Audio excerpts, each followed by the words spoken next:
ready, everybody. He's about to do something stupid. Well, I'm sorry to disappoint you, gentlemen, but you seem to have me confused with a character in a fictional show. Now, if you'll excuse me, my fondue is just about...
Welcome everyone to another episode of Dark Live Podcast. I'm your host, Live to Win. God damn, I'm actually freaking nervous. I was actually thinking about the last time you hosted. I was actually nervous then. I think it was because it sucks when you're lightheaded and like you're also nervous. That's not a good combination. So, yeah. We're going to be talking about Persona 4, we're going to be talking about Wild West RP. Dark, did you make any progress on RDR2, or no? I don't know if I think I maybe a little progress in the campaign. I haven't gotten very far. Okay. I'm like 17% done the campaign, but I'm 34% done completion. Yeah, because I have been noticing you've been getting some, internet issues, so I've been noticing that you've been switching over to that when you can, so... Yeah, anyway, gaming news and updates. The only thing that I noticed is one of the games I'm looking forward to playing is Mafia 1 Definitive Edition, and it looks like it got pushed, so... It was scheduled to release next month on the 28th, and I actually want to check Steam real fast because when I checked that, yeah, even Steam is still showing up for August 28th, and yet under news it says it's got pushed. It got pushed again? Wait. Okay, never mind. Okay. Never mind. It's still set for September. Okay. Yeah, I for some reason I thought that said 2021. I was like, wait a second, no. Yeah, okay, so it's in September 25th is when it got pushed. So it was scheduled for 1 month from now, and now it looks like it's 2 months from now. It's gonna be hard balancing games the next couple of months because I'm already got Cyberpunk 2077. That's coming out in October. And I also got Yakuza Like a Dragon coming up. That has yet to get a release date, but it's maybe around November. Maybe. So yeah, it looks like I got 3 games on the horizon that basically I'm looking forward to playing, but I have no idea when I'm gonna get to them. So, any news and updates on your end in particular, or?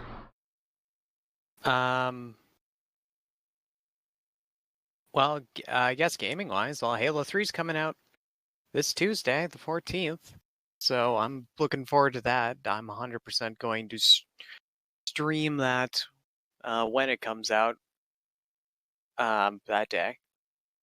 I'm realizing now my predictions for XCOM 3 are not true. It's been 2-3 months since Chimera and still nothing on XCOM 3, so I'd like to now say that I was wrong in all of my predictions about about 3 coming out relatively quickly after Chimera. I want that on the table right now. I was wrong. It sucks when it happens, man. I thought it was sound logic. They just out of nowhere. Oh yeah, Chimera in a week. That's like it did come out of left field. I will say that, because I did not hear of any news, any updates, and then just bam, there it is. So yeah, I feel you there. And I'm like, I was expecting 3 to, be right around the corner. Maybe it will happen this year. Maybe not. I don't know. I don't know. I just expected it to come, not like a long time after Chimera with their stealthy launch release of it, but who knows? Yeah. I guess that was also. Wait, was that before the world went to shit? I can't remember anymore. When did everything go to shit? Well, for me, I remember hearing stuff late last year, but those were all like whispers, and I didn't take it serious, mainly because it was mainly all overseas. And then before I knew it, I think it was, I want to say around March or April, that's when things started picking up here in the States. So yeah, okay, yeah, Chimera released at the end of April, so okay, maybe I wasn't wrong. But to be fair, if they were going to this wouldn't have affected the launch of XCOM 3 if they were already that close to being done, that it was a few months away. So I can't use that as an excuse. Because, obviously it's like, oh, we're going to release in a couple months. You've got, it's probably just polishing up at that point. Right. Well, I say that, but a lot of game designers, like, a game is never really done until you say, I'm not going to work on it anymore. I know, right? Otherwise, you just get Star Citizen. Actually, that does remind me that that was actually the whole reason why Mafia Definitive Edition actually did get pushed. It was because of the pandemic, so yeah. Dude, apparently Star Citizen's still going strong for people delusionally still funding that train wreck. Yeah, I hear some people say it's good, and then I hear some people say it's terrible. Nothing. They have nothing. They've given all of these promises. It's like, oh, we're going to make a smaller one that we can release before the main game, and that's still not out, and that's what 5 years ago? Yeah, I think that's the main thing I keep hearing is they're slow on updates, but still, at some point... They don't stop updating, is the problem.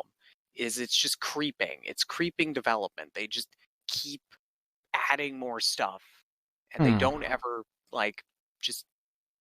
They're continually modernizing it, but the problem is the gaming industry is continually modernizing. So just keep doing that, you'll never release the game. Right. But other than I think is it close, or has it surpassed GTA 5 in because GTA 5 was like the most expensive video game Oh yeah. ever made, but I think Star Citizen has passed it. Well, it will pass it when it ever gets made, but anyway, I don't know why that popped into my head. Mm-hmm. But yeah, Halo 3. Looking forward to it. I kind of figured they'd release 3, well, because the order of the games on the list goes Reach, CE, 2, 3, 3 ODST, and 4. I would have thought maybe they'd release... I wasn't sure if they were going to go... like...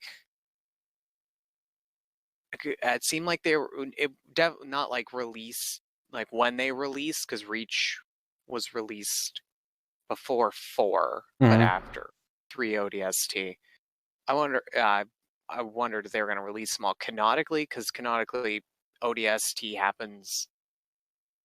Half of it happens. It happens like during the events of 2, and then the early events of 3.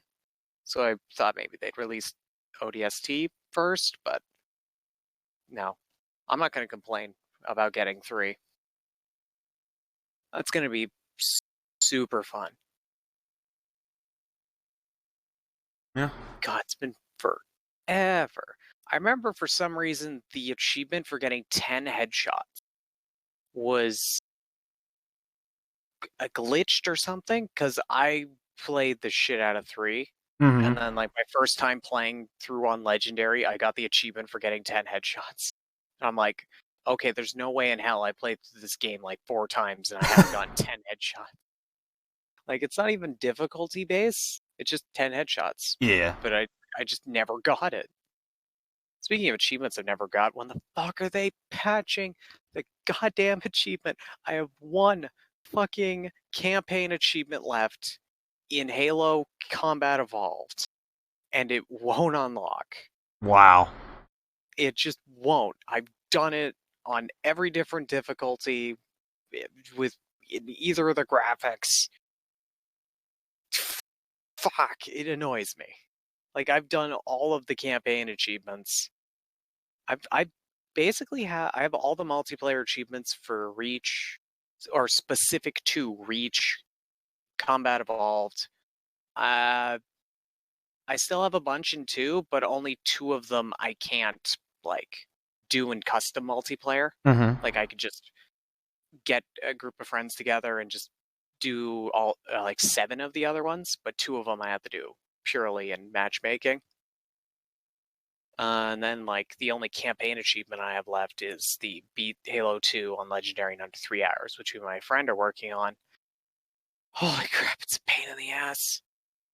But what can you do? Yeah. But yeah, I've been surprised at how proficient I've been at getting all the achievements. Mm-hmm. I think it's funny that I've got all the achievements except 1 in Combat Evolved, but I don't have them all on the Xbox. I don't know what achievements I thought on Xbox I'd need 2 people to do, but I did all of the campaign achievements for CE Anniversary by myself on PC. You know, now I'm wondering what were the achievements on Xbox that I was like, nah, I need someone else to do this.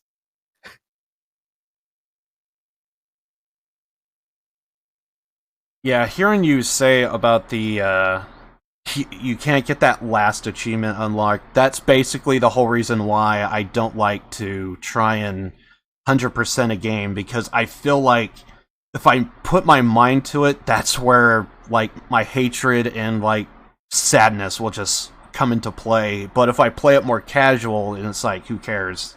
You know, I'm not.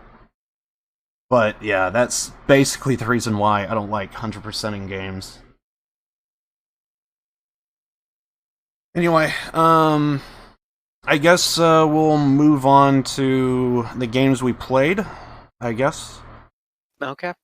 I do need to know, is it okay for me to talk about spoilers about P4? I'm not going to play Persona 4, so go ahead. Also, my mind is great with spoilers where I won't remember a spoiler until like it happens in like the movie. I won't even remember some things I've seen in movie trailers until it happens in the movie, and I'm like, oh yeah, that happens. But it's already happening on screen, so it doesn't really matter. Okay, so I figured we'll go ahead and talk about P4, and then we'll go into some RP. So basically, I mean, I kind of skimmed over P4 last podcast, so this podcast I'm kind of going to go into a little bit more detail. Basically, day one I had a bug crashing issue, and then it really pissed me off that I could not get this game to work, because I even promoted like, hey, tomorrow on Sunday, and I remember it was on a week of a podcast, and I think I was hosting, and I promoted. I was gonna do it tomorrow, and tomorrow came, and freaking my game was crashing, and I felt bad, so I basically had to play Yakuza to just kind of do something, because otherwise I'm just gonna be dicking around trying to find a fix that I'm probably never gonna find. So I did Yakuza, but I felt bad the entire time because I just really wanted to play Persona 4. And then at the end of the stream, I was like, I gotta find a fix. Sure enough, I found a fix. I was even able to duplicate it, and I basically, live on stream, I basically was able to duplicate it, so I figured, let's do a freaking goddamn YouTube video, because if I'm having this issue, maybe other people are having it. So, needless to say, a last couple of streams, even today, I did do a little bit of a P4 stream, and I had people come to me with issues with their own, and I feel a need to try and help people. So, needless to say, I was able to get the game to work, and after I got the game to work, oh man, I could count on one hand to where I went 10 plus hours streaming, and not only did Persona 4 Golden increase that 10-hour mark, but I went back-to-back 10 hours, and I think that says how much I care and love about this game, how much I wanted it for so long. Or how insane you are. That's like freaking pulling Kiwo freaking hours. Except those are like back-to-back 24-hour streams. I have not done that yet, but I mean, anyway, it did screw up my sleep schedule. I will say that I did have to try and rebalance that out. So, and since then, I basically had I have one of the best personas in the game, and that was a lot of fun. And so now I don't feel a need to grind anymore because I got one of the best personas. Eventually it's going to get ranked up at some point. There is one person that stopped by my chat who kind of a little bit of a regular, I guess. And basically he was the one that basically gave me the formula in order to even create the persona. So I will say, overall, there is a part of me that kind of wants to do a blind playthrough and not stream this game. But at the same time, I still want to go through it, at least finish this playthrough. But I think off-stream, I think I want to do it again, this time without any help at all entirely, and just see how well I could do. Because if I could do it without needing the best persona, then, obviously that's more for higher tier difficulties. I'm playing on normal. And because I just want a relaxed, calming game to just kind of have fun with. And story-wise, so far not a whole lot popping out at me, story-wise. It's pretty straightforward, but the bonding between characters is really, really something. Don't get me wrong, there has been a few moments. You're going to be seeing them maybe today, if not in the coming months. Well, not months, but weeks. Weeks of the podcast, to where I'm probably going to grab some of those clips and show them to you guys.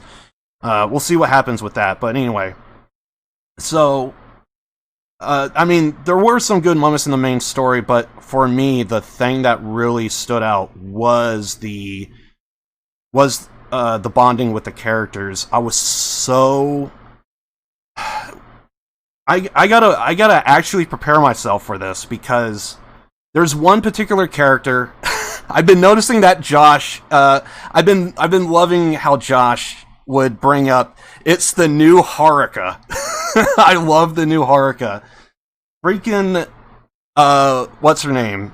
Nanako. Freaking Nanako. Man, she is in first grade, possibly 7 years old-ish, and she acts like a high school student sometimes, because this is actually probably going to be hard for me to say, so not only do I need to think about what I want to say, but I also need to prepare myself for what I'm about to say. Now that I could say spoilers, so kind of spoilers on the bonding, so if anyone wants to mute the stream for a little bit, go ahead, because otherwise, when you hear a 7-year-old tell you, what is it like to die? That hit home to me. Because the story behind her is she had a mother who died trying to pick her up from school. And when I heard about that, it was... I wanted to see the end of this.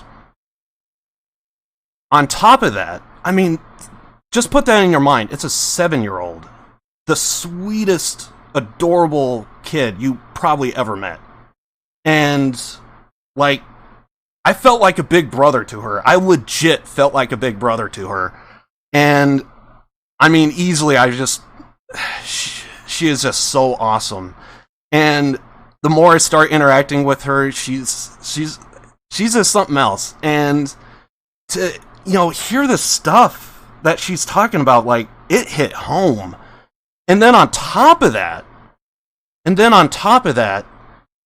not only is she thinking about what is it like to die, but she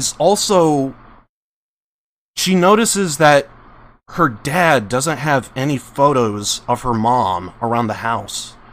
She questions whether or not that Dojima, her father, is really her father, biological father.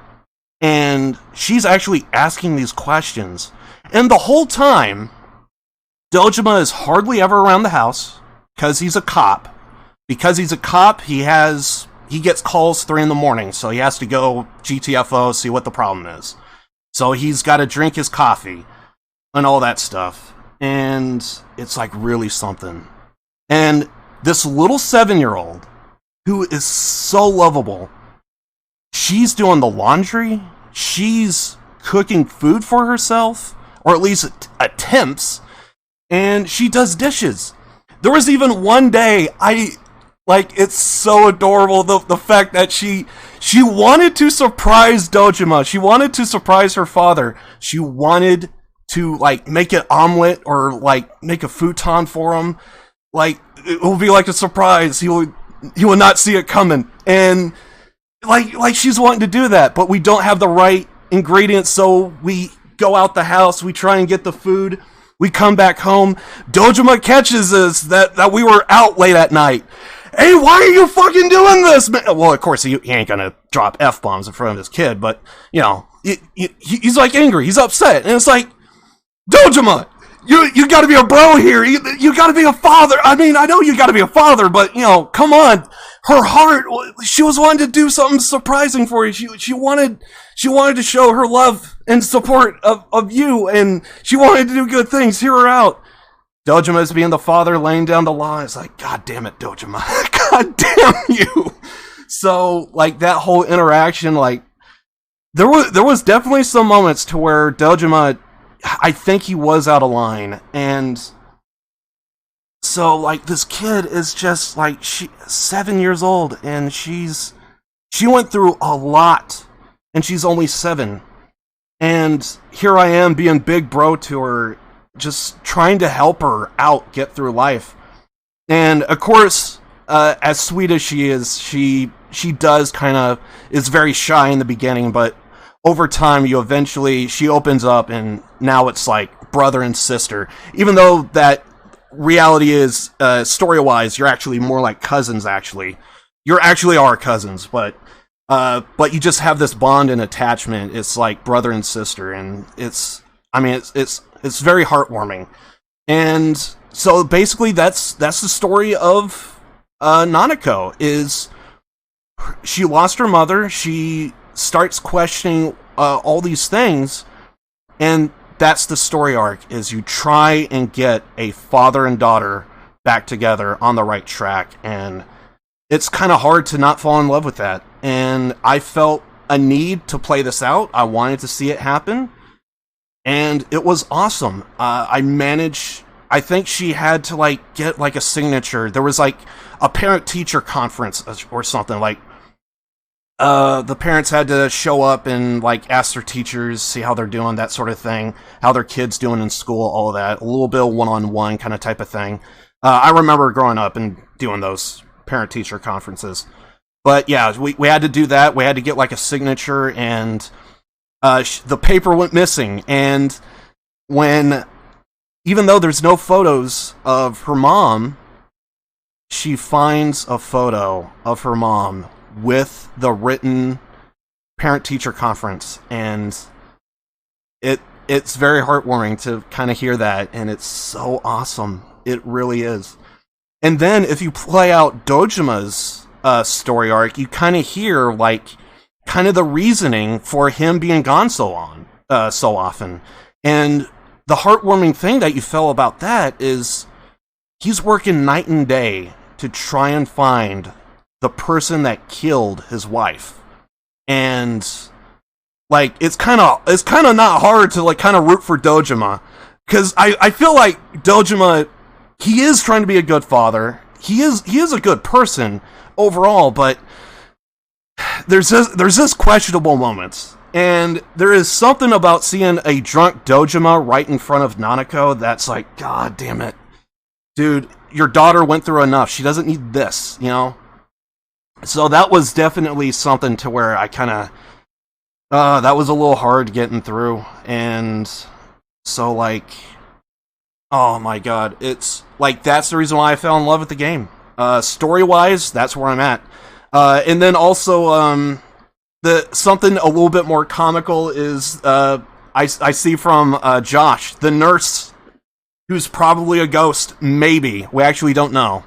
But that's my actually, to be fair, I need to point this out. Josh said is probably a ghost, if I remember correctly. And then I started noticing that there was like an older woman who's like in like a mourning, like she's going to a funeral kind of type of garb, kind of type of dress and stuff. So I started thinking, oh man, what if the nurse actually killed someone? I still don't know. So if there is anyone listening, spoilers, please. It's not invitations. I'm just saying. We're just trying to be oblivious, think out loud. Yeah. So, yeah, I don't want any spoilers. I want to see how it plays out, because I think it's going to be interesting. So, and that nurse, Jesus Christ, girl, you lay it on thick. Oh, I really like your eyes.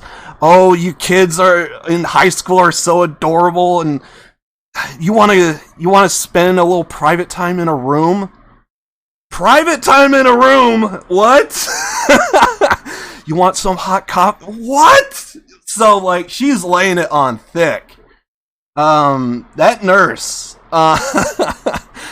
I mean, she does look like she might be in high school too, but I don't know. But it's a little odd that she's trying to come on to a high school student, so that's a little interesting. And my guess is she killed somebody, and I think Josh was the one that said she's probably a ghost. Because it is kind of funny that every time when we show up, there's almost like ghosts. We think the place is haunted. Every single time we hear a bump in the middle of the night, and I always gain courage in the process. So, yeah, and it's really something. It's really something.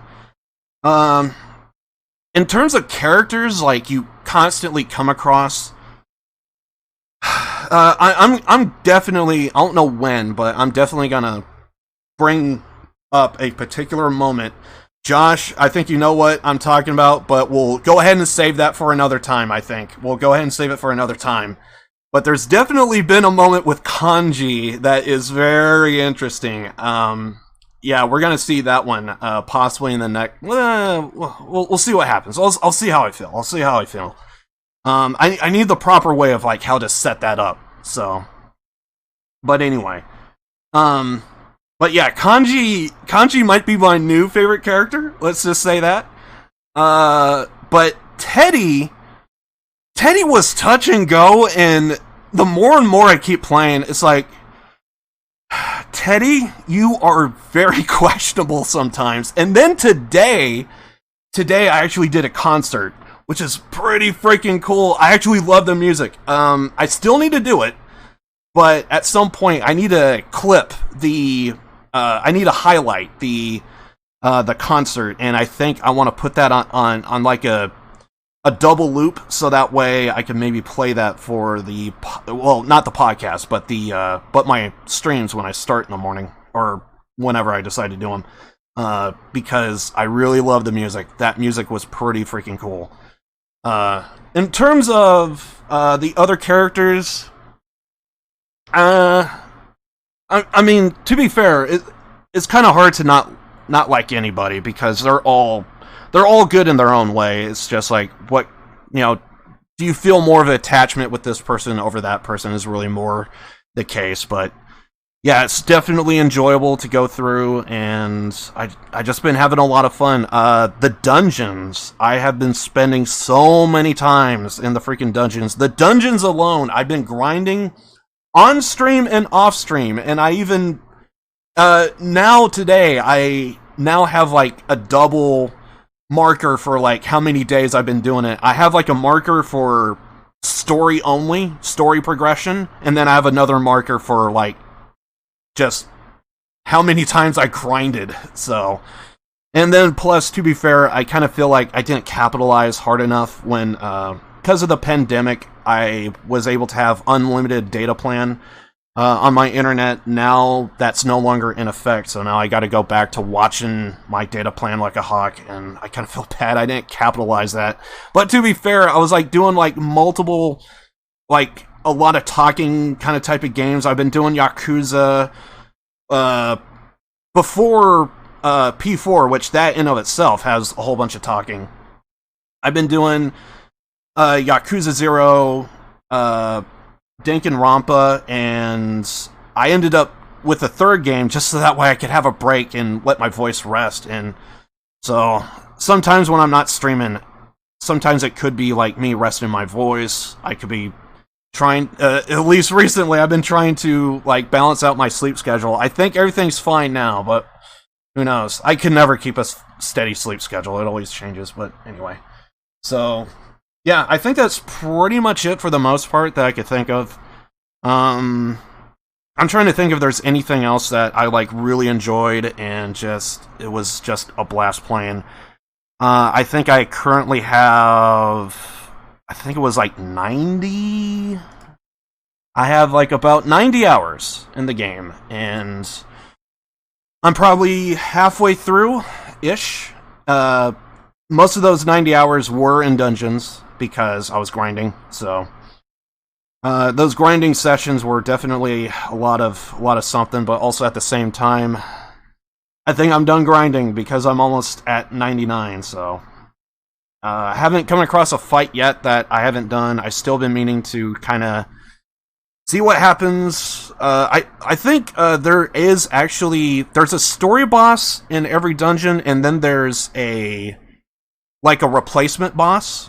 So I still need to go through and do those replacement bosses. At some point, I'm going to be doing those at some point. I just don't know when. And I don't know how I want to do it. Because, yeah, that's going to be difficult. Because I think I got to go through the entire dungeon, I think, in order to even get to them. So it's going to take time going through the dungeon, actually doing the boss fight, and then backing out, doing it again in another dungeon. So on, rinse, repeat until I'm all caught up. So I would like to do that, but I don't know if I'm going to do that. To be honest, I think I might finish the game and just go back and do that. To be fair, I think. But, who knows. But yeah, other than that, I've just been really enjoying the game.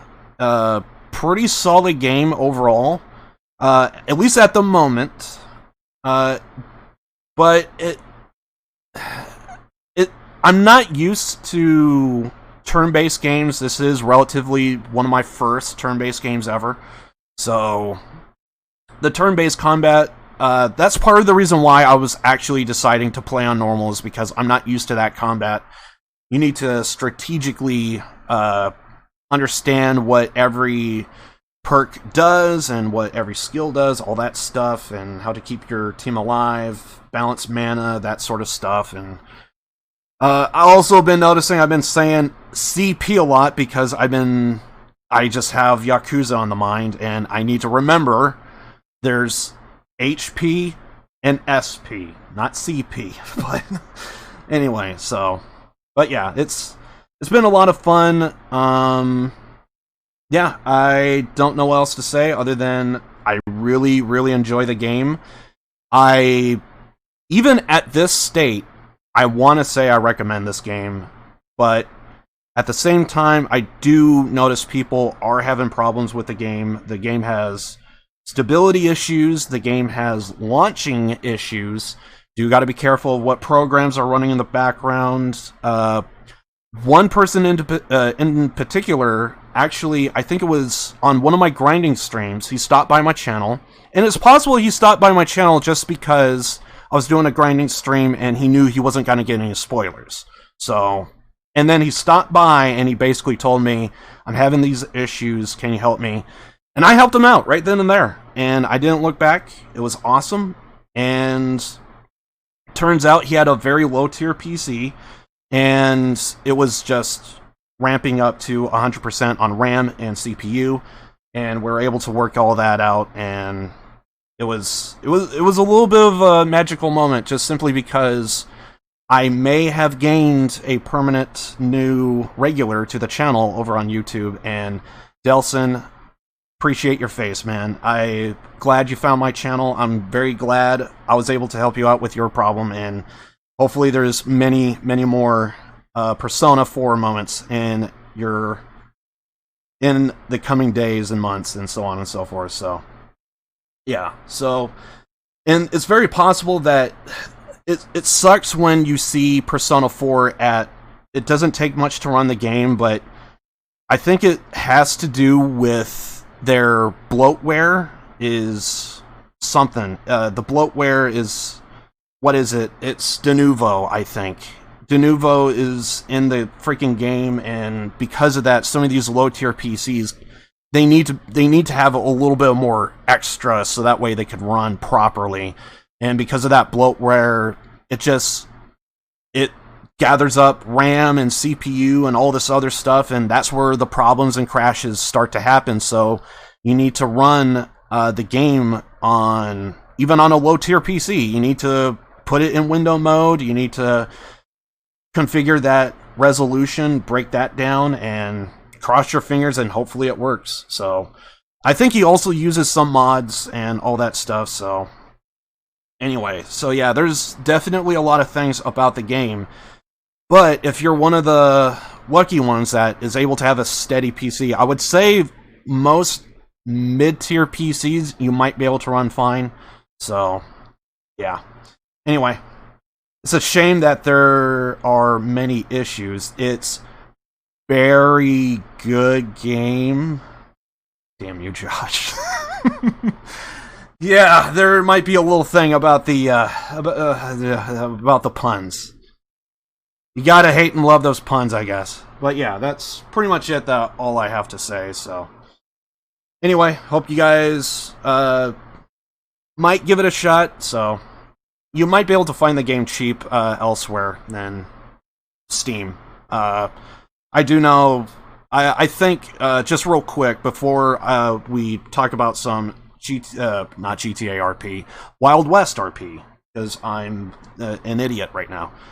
Josh, he went through Spec Ops, and I think he recommended that people try out Spec Ops: The Line on Steam. I think it was $6 American, but I think in euros, I think it was like 4 or something. And then I found a website that had it for $2. So yeah, maybe take a look and see if there's any other websites out there that are, respectable and you can rely on them and hopefully get better deals. So just food for thought. Maybe see about other websites, see if they could find you a better deal out there. So yeah. Dirk, you got some Wild West RPIs proposed, so what do you have for us over there? I do. So, Lib, I have to ask, how much have you watched of what I've To be done? fair, just go ahead and do it, because, I'm just curious. I'm personally just curious. Oh, God, yeah, because I've been kind of busy. I will be honest, I think I'm at day 3-ish, I believe. However, I think I forgot what where I last left off, and I remember I came across a video to where you took peyote for the first time. That was day 1, part 2. Yes. Oh, that was day. Okay. That was day 1, part 2. Yeah. Okay. That was a fun time. Yeah. I think I talked about that moment on the You podcast probably too. did. You probably did, but I did. completely forgot, sadly. 'Cause I'm the worst. Yeah. Or I even say it. I even left that part because day 1, part 1 and 2 were the only ones I edited. Oh wait, maybe I edited day 2. I may have edited day 2, but everything else after that I was like, no, I'm not. I'm using freaking default Microsoft Basic editing software. It's not great, and I'm not shifting through hours and hours of video with very inefficiently. Yeah. This is fine stuff. So like, yeah, whatever. Just it's all on there.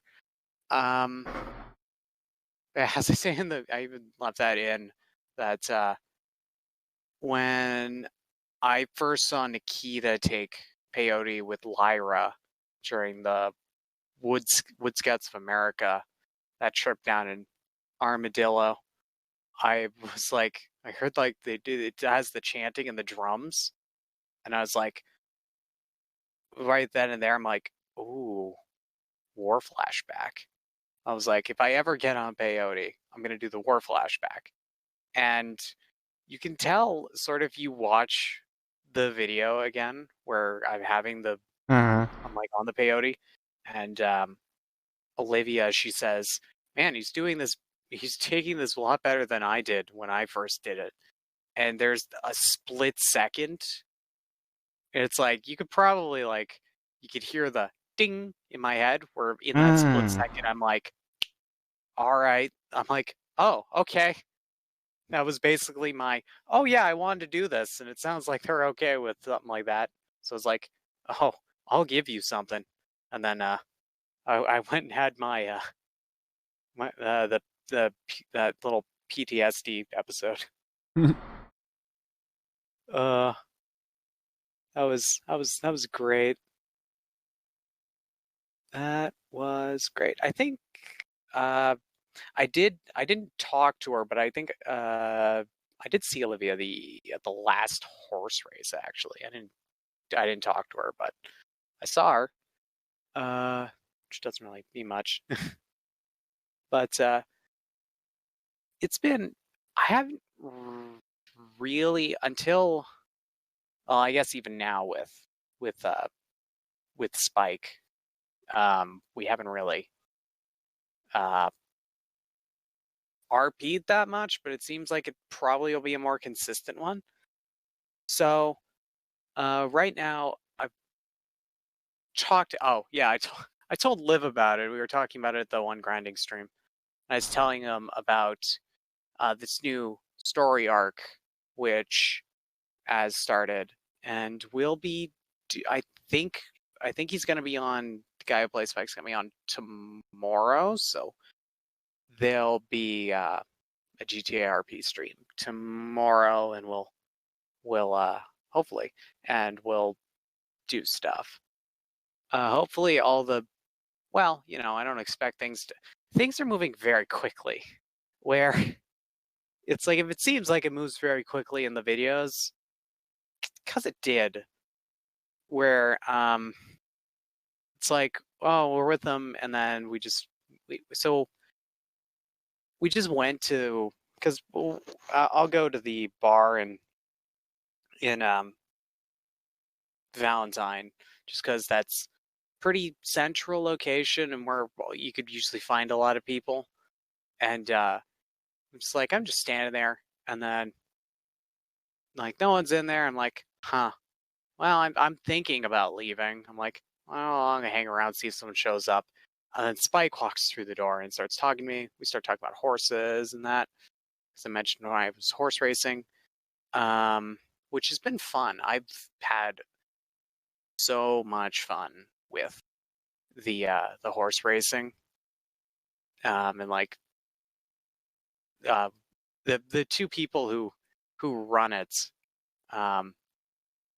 they're great. Their characters are great, and they're also great. Like I very much enjoy the RP interactions with them, and the other racers are also, a couple of the other regular racers also cool. Though it's always funny how even in RP, it's like, yeah, I'm okay, and then like we'll go to the after party at the saloon, and then it's like, man, I act exactly how I do when I go in real life. I just kind of hover near people I know, and I don't say anything. That's me at any club ever. Oh, during that the horse race, someone flew off their horse. Oh, was that? Oh yeah, that was the one that took place on the fifth. No, sixth, fifth or sixth. It was the fifth. Curse of being an introvert, I know, but that was great when. Yeah, that's how. It's the only reason I didn't get last during that race, was because someone DNF'd because their horse threw him off. Yeah, the horse racing arc's been fun. Just something fun to do, and some interesting people, and just, yeah, it's great. But going back to the new fast-moving one. So yeah, so we meet Spike, and then he tells us about. It goes back and forth. It's I think it's now rested on White-Haired Devil, but I was originally told White-Haired Devil, and a Silver-Haired Devil was mentioned, but now we're back to White-Haired Devil, and I think that's what it's sticking to, is White-Haired Devil. I'm like super confused. I'm until it's like it kind of had a little bit of a back and forth, but now I think it's back to White-Haired Devil. So yeah, well, I even have a little bit of a freak out while it's happening, because ironically enough, that name wouldn't have meant anything to me. Like I might not have guessed even the character if I had been watching Kiwo's stream before I went on and played, because it was like right at the end there before restart, and then I turned her stream off, and then I went to jump in because it was restart, where she kind of note that addressed her as the White-Haired Devil. So I was like, as soon as that name was mentioned, I was like, holy shit. But it's really interesting, because wow.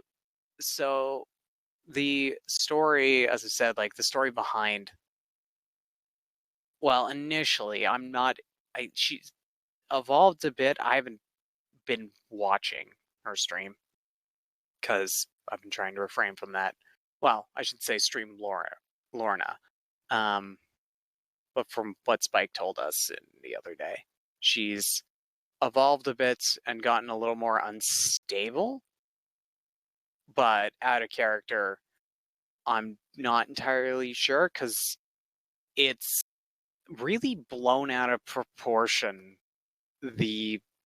She essentially, it's gone from her accidentally committing some crimes and then a couple minor crimes has now gone full blown, exaggerated into her being some master criminal. Some master criminal who everyone's hunting. It's so funny to see that happen. And I'm like, I can't believe. I was like, I couldn't believe I could. I didn't want to ask to get involved because I'm like, oh no, I kind of know who it is, and as much as I would like to, I'm like, I wanted to refrain from it. I mean, my character would 100% like show interest in maybe getting involved, but because I knew who it was, I was like, well, Meta, who it was, I was like, I didn't want to just thrust myself into that situation. So when he offered me, it's like, hey, I think I need someone watching my back while I'm doing this stuff. And I'm like, yeah, I'll do it. Like, thanks for asking. Not in those words exactly. But, so yeah, we,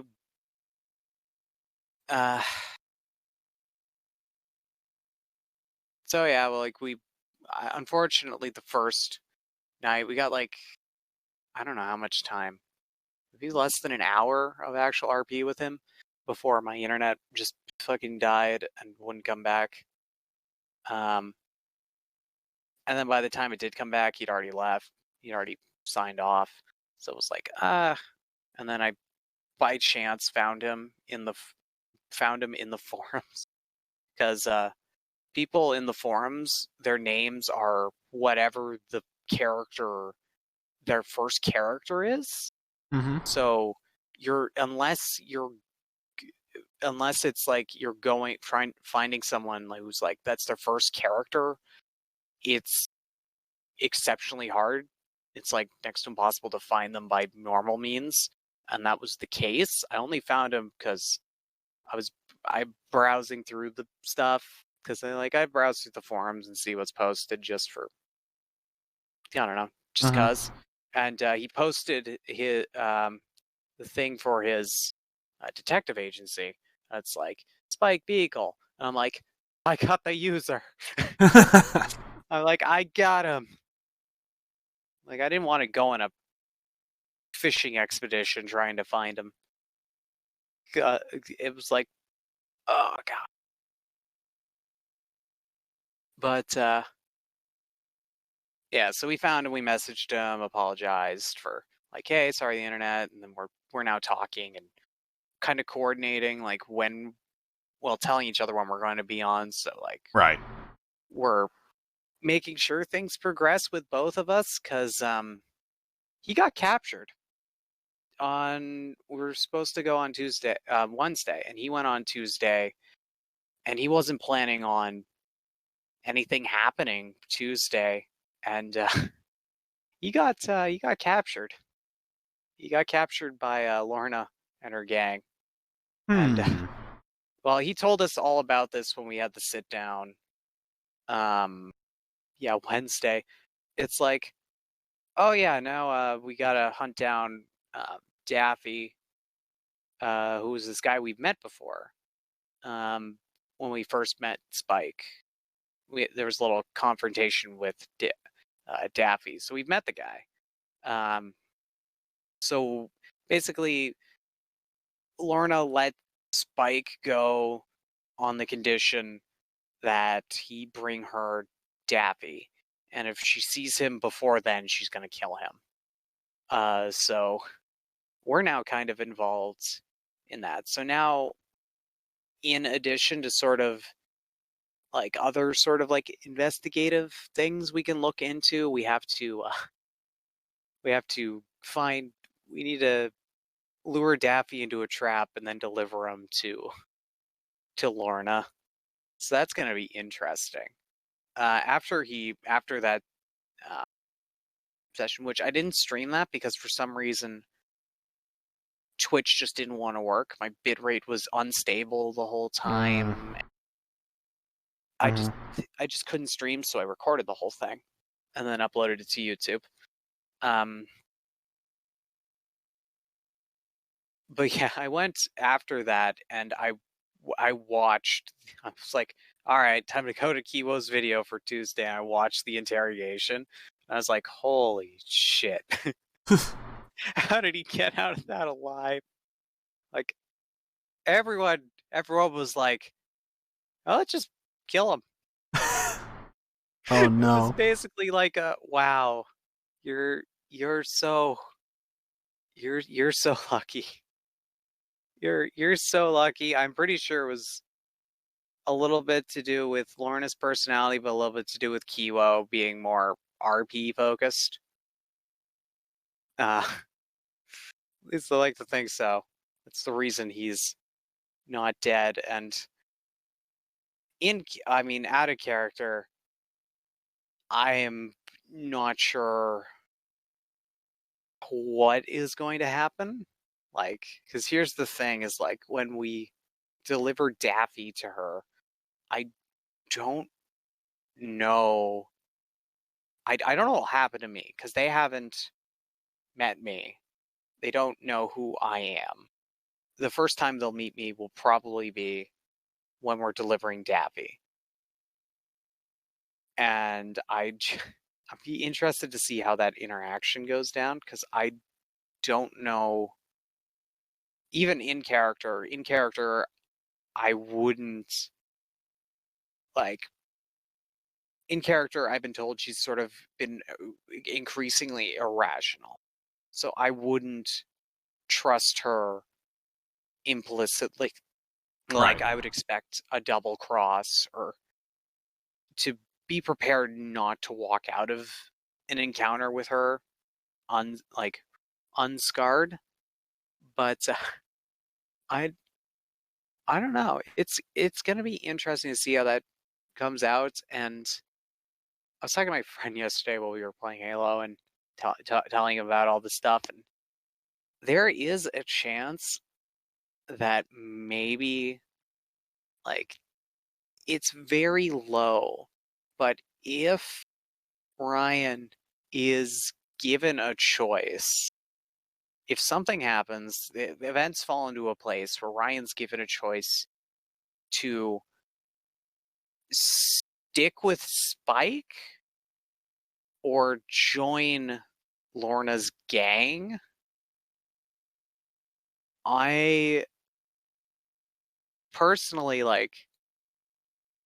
I've been enjoying like the RP with Spike. I don't want to backstab him, Right. but character-wise, so really Ryan's kind of looking for one of his motivations is just kind of like purpose, like something to.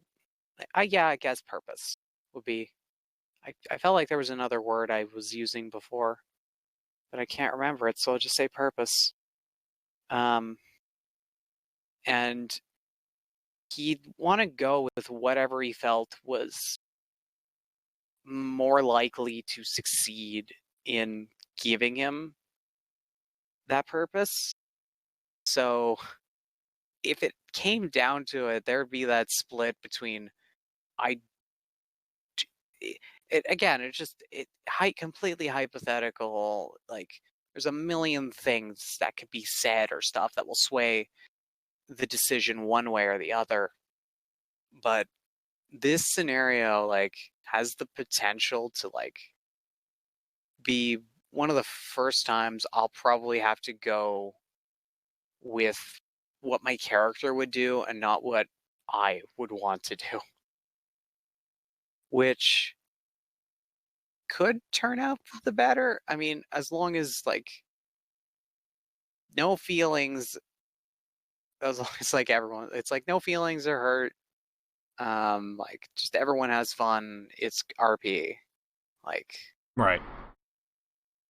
but yeah, I just can't believe how quick I was.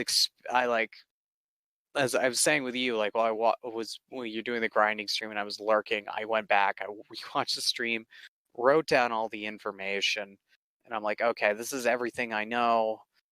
I wrote down notes and then I'm like, okay, this is all the stuff I can figure out in character, making sure I didn't have any meta. But now my character literally knows everything that I do meta-wise. No, I know everything now. Because he's like, oh, yeah.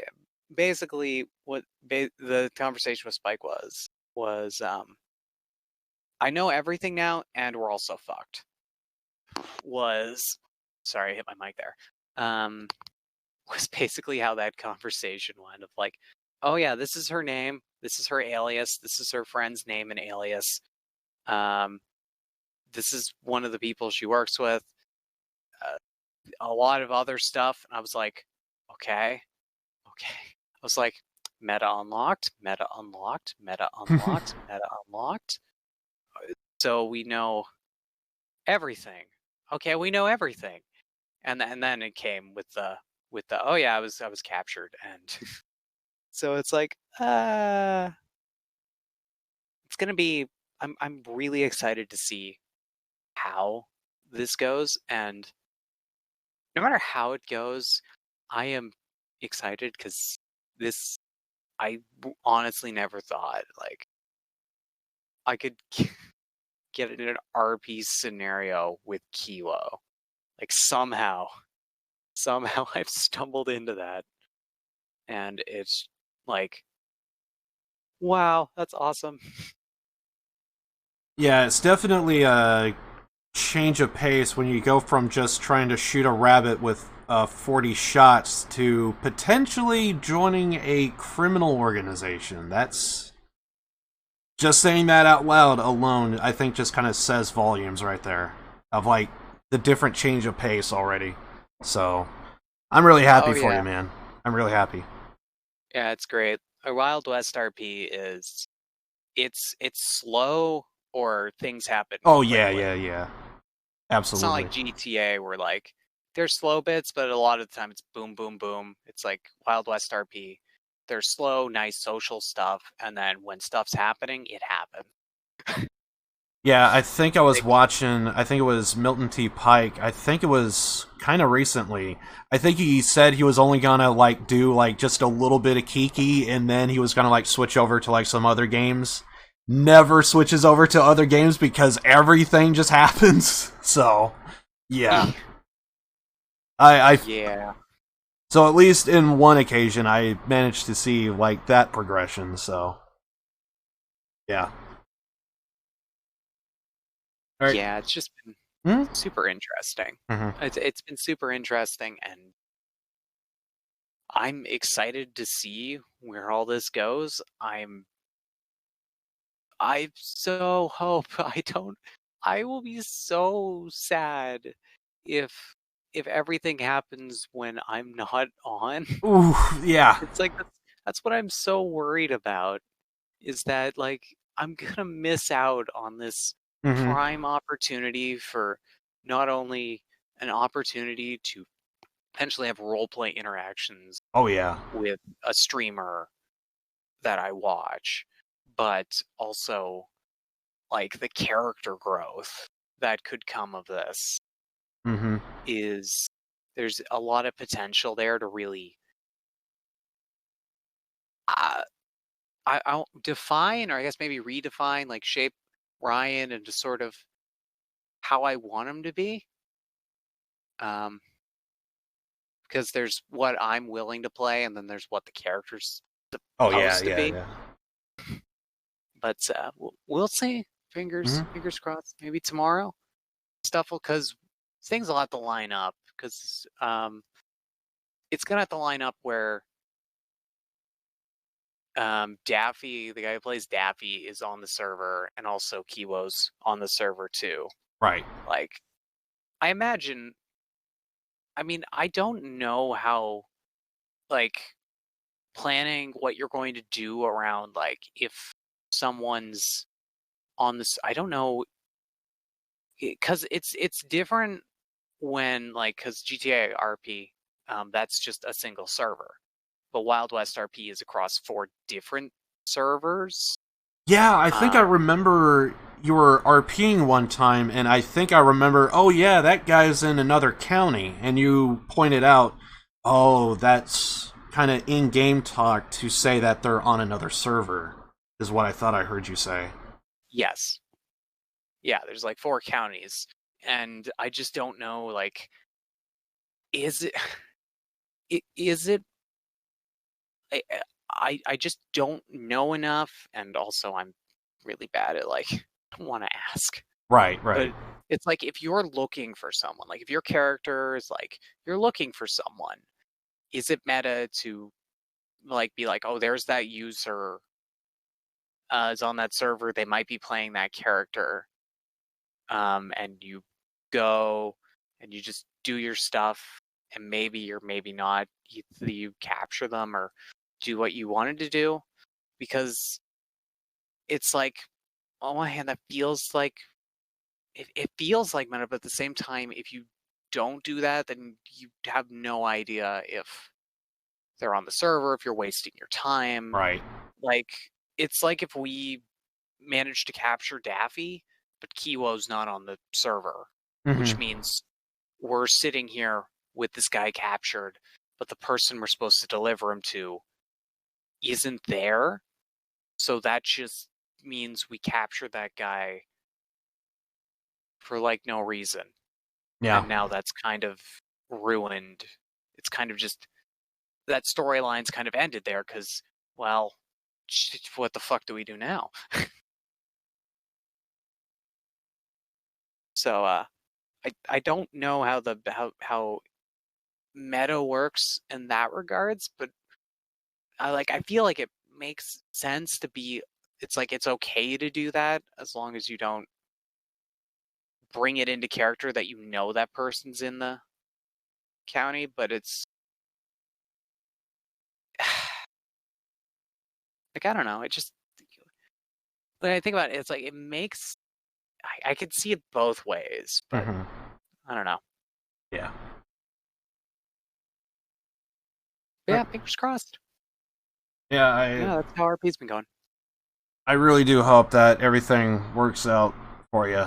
I do know you've been kind of like with me and Persona a little bit. You've been kind of doing RP, and I'm really glad that you're enjoying it. And yeah, so I'm really happy for you. Hopefully everything works out. And I'm guessing we can now move on to clips. Take a little bit of a break. Let me send all my clips over. Alrighty. I actually need to get mine too. I didn't even load them in yet. Just need 1 second.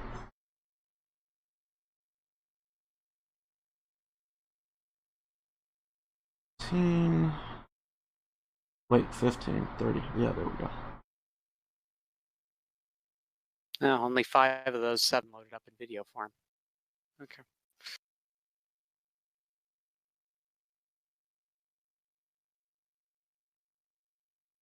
There we go. That's what I want to see. Yeah.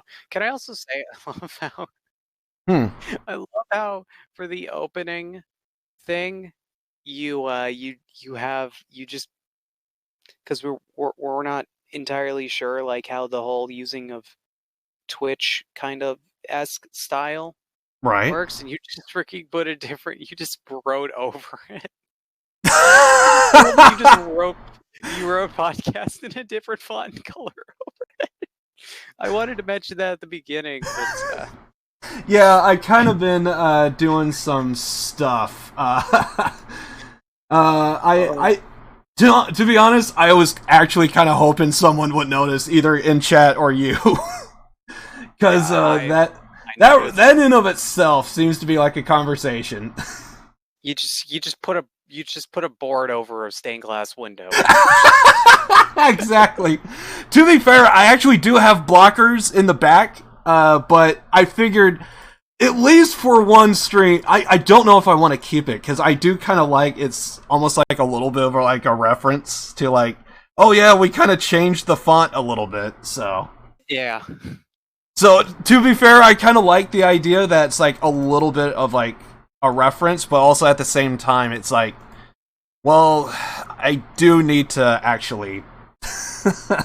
need to just have it in, so... At least for one podcast, I want to just plaster that over it, just for laughs. Yeah. So I was looking ahead, and coming up, like, I can't believe we're almost... Because it's like 3 months, or... No, well, actually like 2 months at this point, until like the 1 year anniversary of the podcast. Oh yeah, I've been noticing that too. Yeah, it's been almost... God. Yeah, it's been almost a year. Oh crap, I actually forgot to get your clips. My bad! That's fine. We are getting old, dude. We're 1 year old. Yeah, but I noticed that too. Yes. I actually know it because September 9th actually means something to me. And to be fair, I know it was more like September 8th was when you stopped by. But to some degree, I almost kind of want September 9th to be like... In my mind, it's like that's when I actually like put pen to paper and try to like work out like the overlays and all that stuff, so. But technically it is September 8th, but in my head I like to think that it really started on 9/9. I mean, my stream anniversary's on December 10th? I always forget. Maybe the 14th. Whatever it was, I'm like, it's always the next day I count, because the next day is when Jinko watched the stream. And that's sort of when in my head that I count, like that's when it started. There was the official first stream, but then there was the first stream when not only was it my first viewer who talked in chat, but also why someone who has stuck around for a long time. And Jacob, if you're lurking in the chat, big heart. But you know what we should do for the 1 year anniversary? What? We should actually make the theme song. Ooh. We should actually sit down and write the theme song for the 1 year anniversary. We'll actually make the theme song for the podcast. Okay. That sounds like something. But wait a second. So that means we already voted? We already have what we want down? Is that what I'm hearing? Is this not even a vote? What? Well, you know, if you don't like the idea, then just say so. I'm just saying it's been mentioned before, and then we never really did it again. But if we were ever going to actually seriously do it, what better time than the 1 year anniversary of our podcast? Okay. I mean, I think if we can't do it if we can't be like, yeah, let's do it for the 1 year anniversary, we're never going to do it. Like, you feel me on that? Like, we're just, if we can't do it for that, it's not happening. Adventure with our cat. Oh crap! I'm doing bad. My bad. This is a wholesome clip from Dodger. It was such a cute scene. It's such a Adventure with our cat. Wholesome moment where she was just with her daughter on stream. Ah, I see. Just had her daughter in the room because I don't remember why. I just logged the stream. There's little Clark. 2, Alright. I think, at this point. God. Alright, so here's our first clip. Let's take a look. Adventure with our cat. More cats. More cats. More cats. I can try and bring the cat back.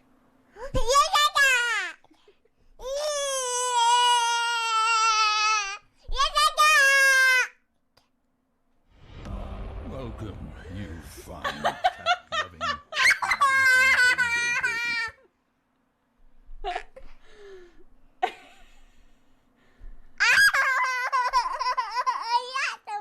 It's an alien cat, huh?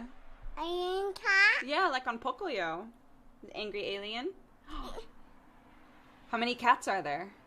I'm talking at a party. Uh-huh. Adventure with our cat. More cats. That More cats. More cats. Yeah, I can it's try just, and bring the cat back.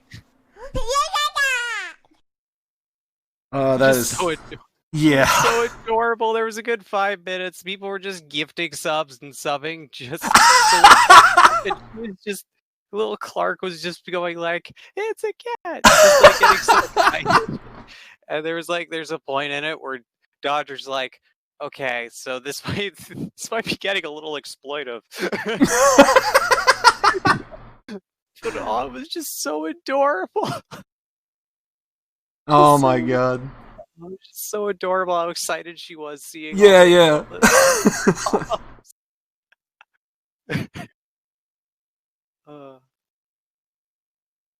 Alright. Yeah, there's some wholesome content I think we all need right now.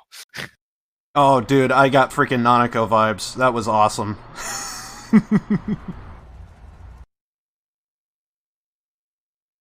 Alright. Here's the next one here. 1, 2, 3.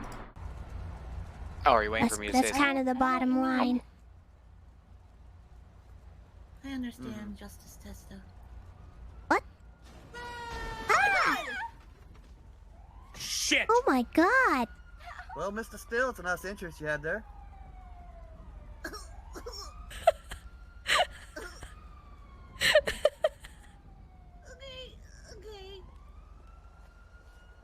Oh my god. Okay, I'm gonna call an ambulance for you guys, okay? Are you alright? Okay. Oh my god! By the way, my bad. I didn't know if you wanted to say something on that before I played it.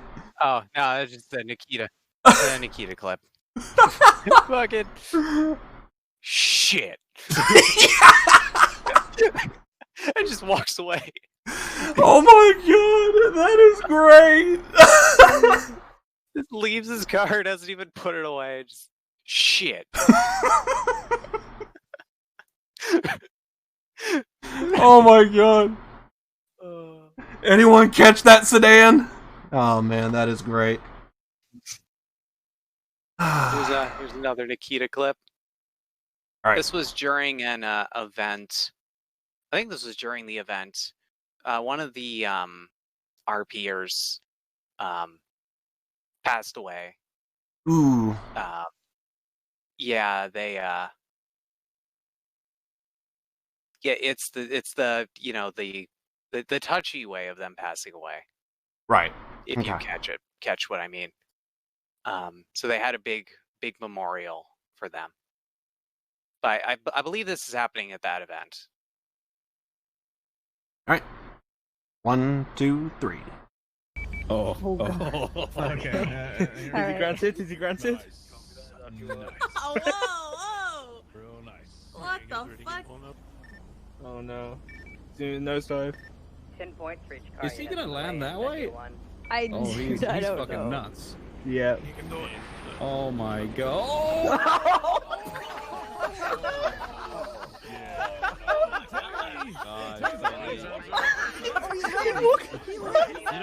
That wasn't as bad as I thought it'd be, to be honest. For the pain.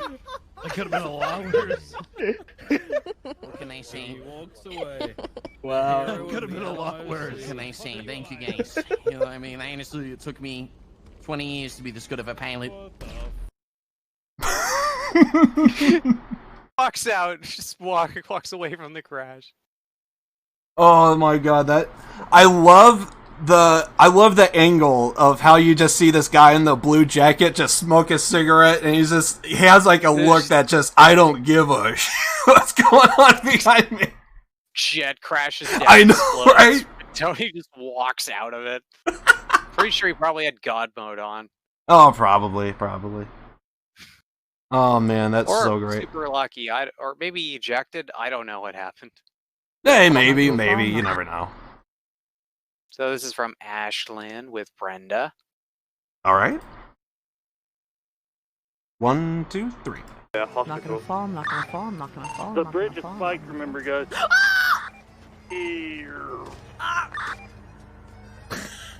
I'm Both okay. lanes on the western side, 1 lane on the eastern. Get up, Brenda. You're a moron. Oh my god.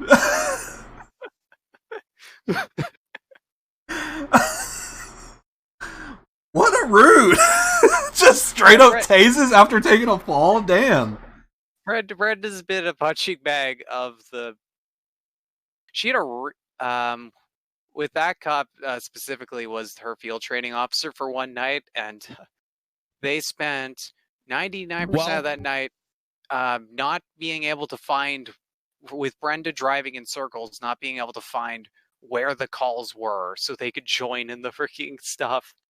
It's like, we need 72s, which is like call for backup. We need backup. We need backup. It's like, we'll be there as soon as Brenda could fucking figure out how to use the map. Oh, that was great.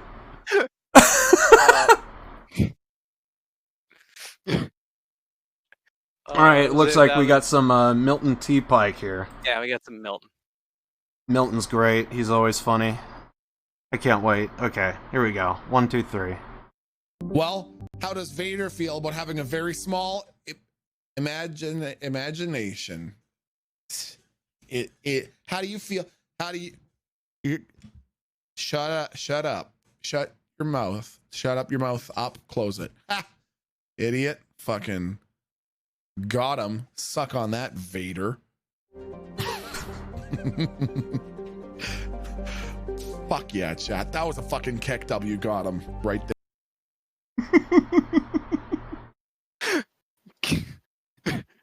Gotta love Milton. Yeah. Alright. And then I think, the last two are Milton clips too. So. Ooh, nice. Nice. More Milton. Here we go. Yeah, are we on the right? Yeah. 1, 2. Also, I also noticed I have not dropped a single frame. Sometimes I think on my stream, I think I played a clip and somehow I dropped frames, so I'm really happy about that. Awesome. All right, 1, 2, 3. Oh, okay. A Cow Patrol? No, Paw Patrol. Oh, okay. All right. Who's giving you all this information? My mom. Her name is Kiki. She said she had to go downtown to boof some ketamine. Mother of God. But I'm gonna grab a bowl for you and then I'm gonna run downstairs. My mom always says that I shouldn't run downstairs with my hands full, but I'm gonna do it anyway. Don't do that. Hold on. Please don't do that. Hold on. Okay. Please. No.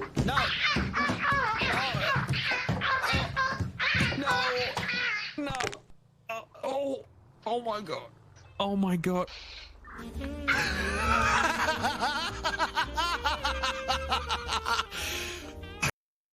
Oh, classic Fran. That is so... Yeah. Oh God. I actually caught a Fran, I think, in one of the last Milton streams, and it's always great. Yeah. It is. It really is. Alrighty. Last Milton.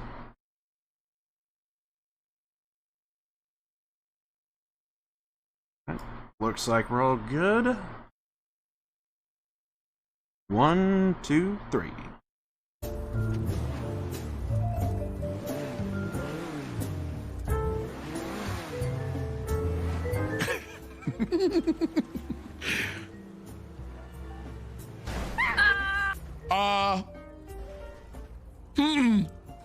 Well, if I had to make you a list of the top 3 things I was expecting to happen right then, that wasn't one of them.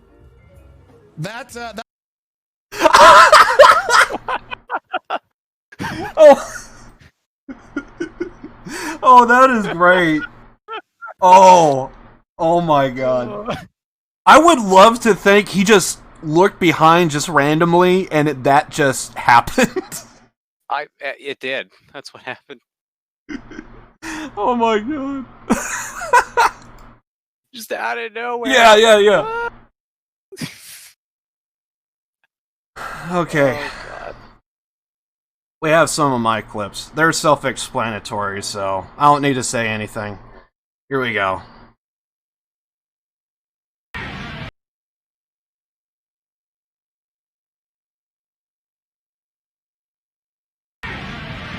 Holy fucking shit, dude! What the fuck is this shit right here? Oh my god! It's intensifying! It's so crazy insane, and this is just so much for me to even... I can't even contain the eyes of what this man is all about. I'm Mr. Spinning, the director. Welcome to our team, Mr. Kiryu!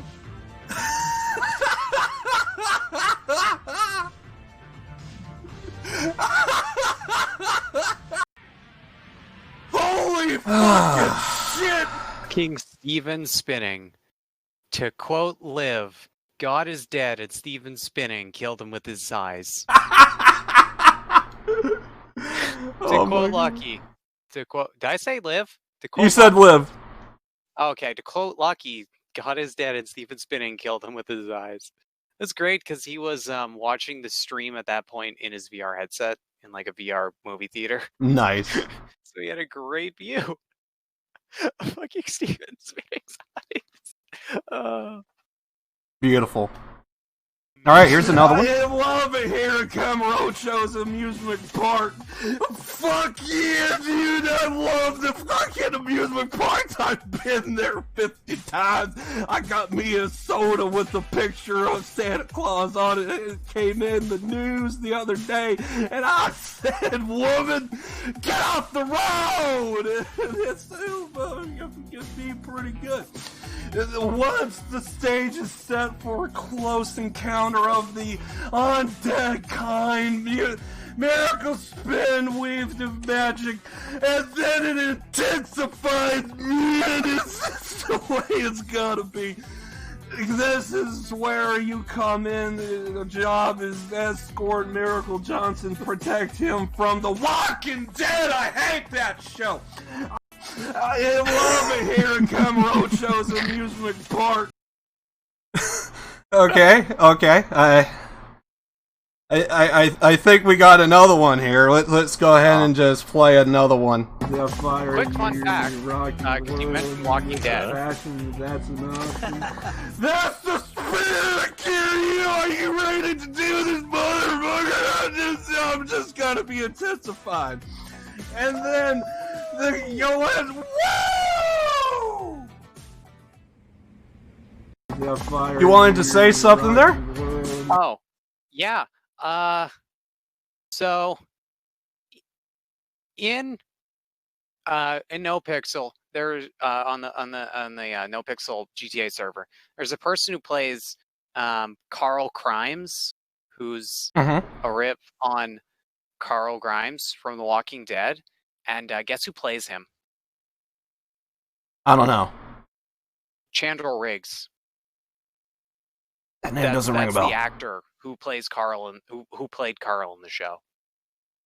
He plays he plays his Walking Dead character on NoPixel. Oh shit! And he streams. It is kind of awkward when you do find people that do kind of like... He plays himself. Yeah! It's the actual actor. Wow. The actual actor. I was That's amazing. I only know that because, like, I was watching Ziggy and he was interacting with it. It's like, I can't believe I'm playing with Chandler Riggs. I'm like, wait, are you serious? And I went to the NoPixel wiki and looked up Carl Grimes, played by this person. Who is Chandler Riggs? I'm like, holy fucking! It's like, you don't think it's when actual celebrities play like stuff like that. Mhm. It's like, what? Yeah. Now I look back on all the Carl crime moments, and I'm like, holy shit! Wait, that was the real actor doing those moments. Wow. Holy shit. That is insane. Oh, yeah, it's great. All right, here's my last one here. I'm gonna stream myself getting those goddamn clips.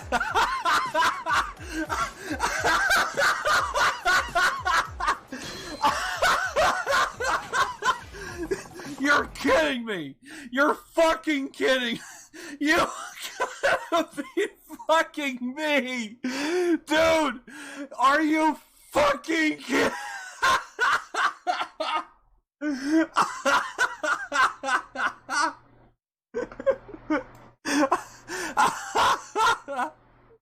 Oh my god. Hold on. We gotta do it. Holy shit. We gotta fucking do this.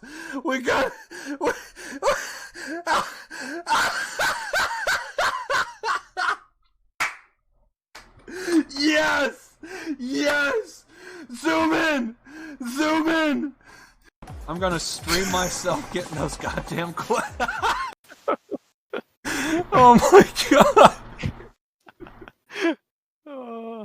I felt that I had to play the other three to really hit home that last one. Josh, I have no idea how you found that clip that almost looks spot perfect to his face. He just needed the hat. That is all he needed. It looks exactly like the spinning character from Yakuza. Like, same angle and everything.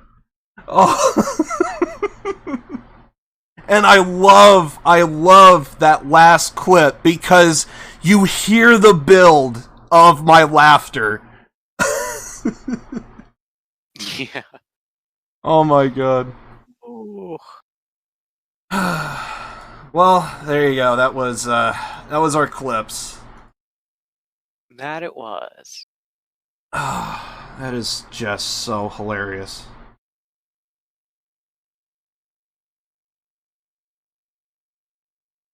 Alright. Well, I guess it's off to Artist of the Week. So, I guess we'll just go ahead and... Dark, you want to go with yours first here? Sure. So, since it was pretty obvious to me, Liv was not going to play Hellstorm before this podcast, because Persona 4 has taken over his life. Hellstorm? Helltaker. Why do I keep messing up the name? Helltaker. I decided to put that soundtrack on hold until he actually plays it. So... Oh, instead, okay. This week... Hellstorm? Yeah, shut up. Shut up, fuck you. I've been there so many times, it Look, happens. Look, okay. At least I didn't tell... There's a great moment you'll see, Liv. I think it's day 6, where I'm talking. I tell a deputy that I found that I'd be a criminal if I could.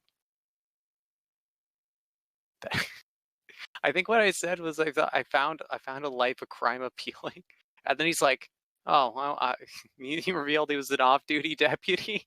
And then I'm like, basically, it was one of those moments where my mouth was running faster than my head, and I just said a lot of things, and I just happened to say it to the wrong person, and I'm like, backtrack, Yeah. backtrack. I can't backtrack hard enough. Yes, the life of crime really seems really appealing, deputy. Essentially, yeah. But yeah, so this week, so I found these people. I found this band because this is the band that made up 90% of the playlist that Kiwo has when she plays Sea of Thieves. They're called Ailstorm, and the best description for them is they're a pirate metal band. And yes, their music is exactly like that description implies. It's pirate metal. Pirate-themed metal music. And it's awesome. And I've been absolutely loving it. Pirate metal, yes. It is 100% what it sounds like. I've been listening to it so much. Like, it's just so good. Like, I never thought I wanted like modern pirate metal music. But apparently I did. Like, they're a band that started in Scotland, so they're a Scottish band, a metal band that does like pirate themed music. It's such a niche. And they do it so well. It's like, oh god. I just absolutely I love their music so much. Like, all their songs are just great and fun. Songs I chose were one of my favorites, and I went past all of them. I added one extra one, so there's 5, because Liv was talking about one artist. He's like, I got 5 songs I want to do. And I'm like, I got to figure out how to do that to 4. And I'm just like, you know what? Let me add my 5th song I want to do. And then you can add your 5th song, which worked out perfectly. Ailstorm, which is, yes, one of those titles where it's the band's name is the song name. Treasure Chest Party Quest, Fanny Boz, Drink, and Fucked with an Anchor. All great songs. So yeah, Liv, what do you think? Yeah. To be honest, if they stick to their normal talking voice, I actually do kind of like it to a degree. I see what you mean about you're kind of like blending genres. I do love that part.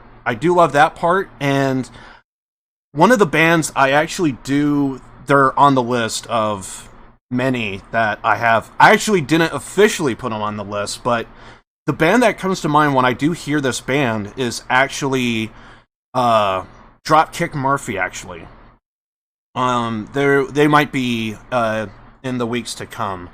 And I do like that blending of the genres part, but there's the very first song that was on the list was the same name of the band, and I almost didn't give them a chance.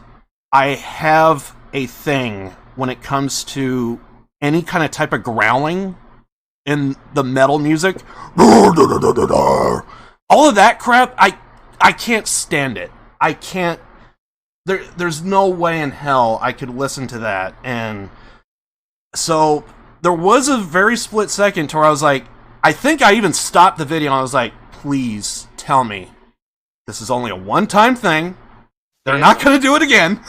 It's a one-time thing. So I almost didn't give them a chance because it was the first song, and it was like, you know what?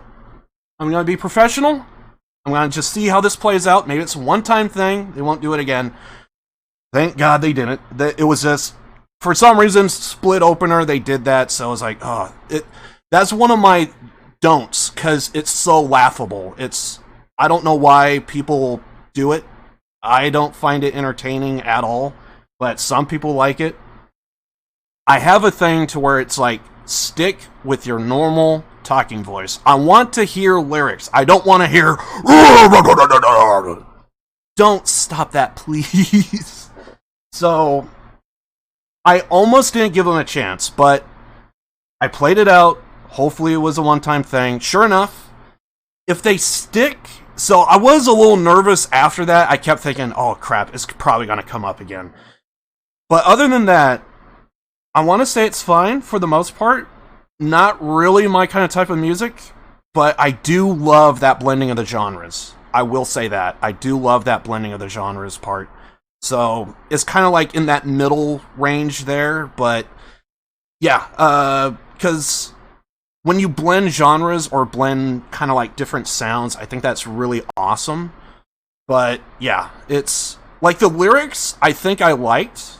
The metal, like the instrument portion, I thought was great.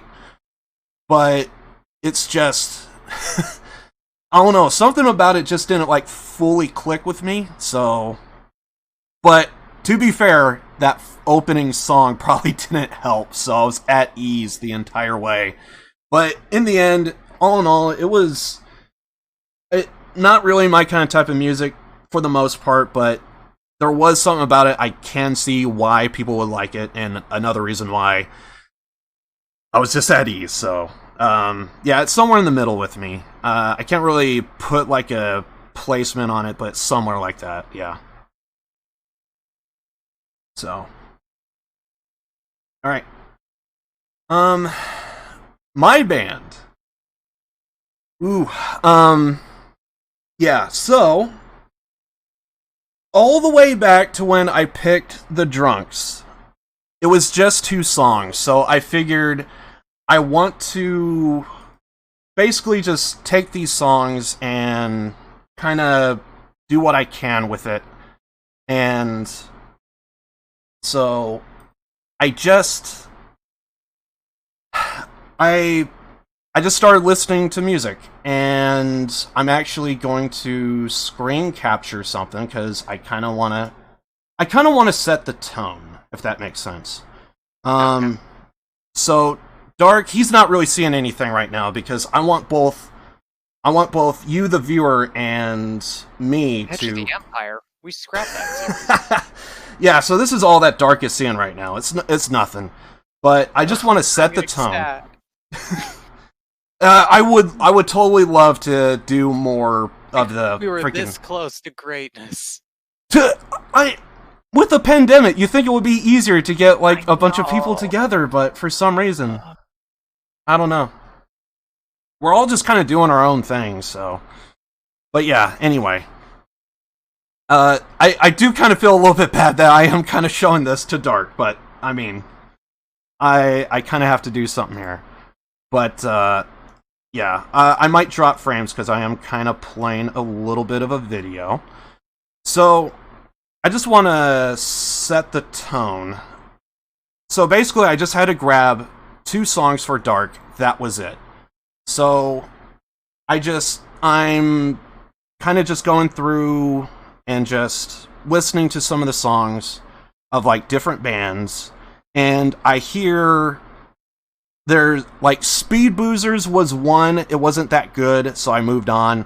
There was another band, they were forgettable. There was another band, might be Artist of the Week. I just need to get some songs together and might happen. And then I want, just get that in your head.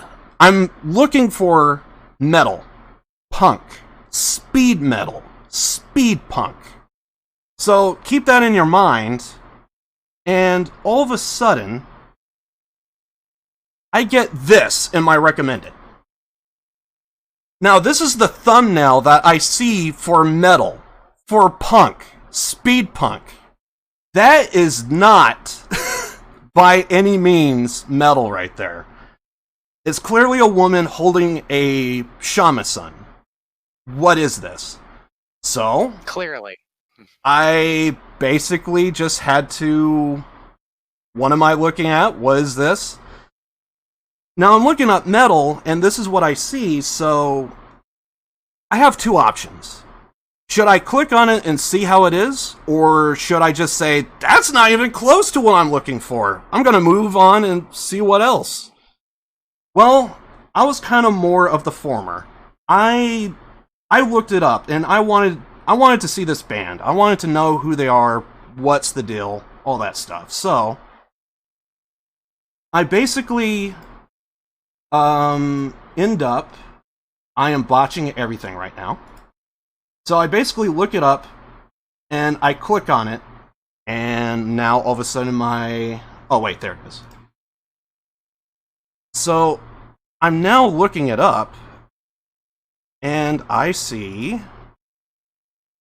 this. I see this live performance here. And I thought this was actually a really good live performance for a first-time band. Like, I thought this was great. Because I basically just turned my brain off when I saw this for the first time. So, even though I clicked on it because of the shamisen, but I let it play out. And I do have this muted because, obviously, copyright.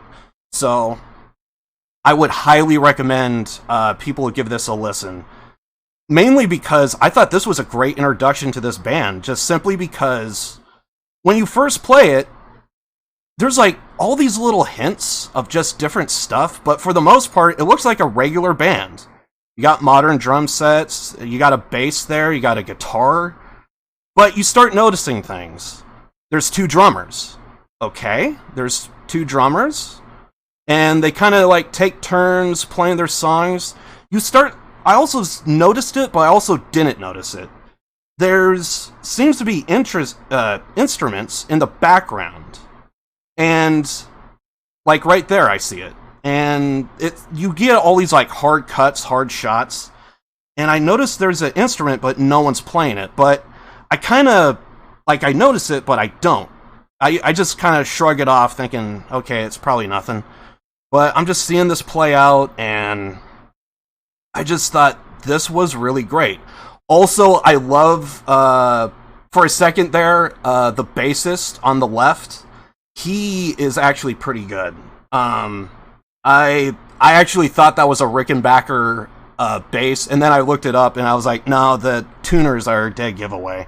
Lemmy, my favorite band, Motorhead, my favorite band of all time, Lemmy, when he plays bass, he always plays Rickenbacker. On a Rickenbacker, I can't speak right now for some reason. I'm just too excited. Soda cracker. A Rickenbacker bass guitar. So like, I'm just kind of like enjoying this. I really love the instruments. I really do.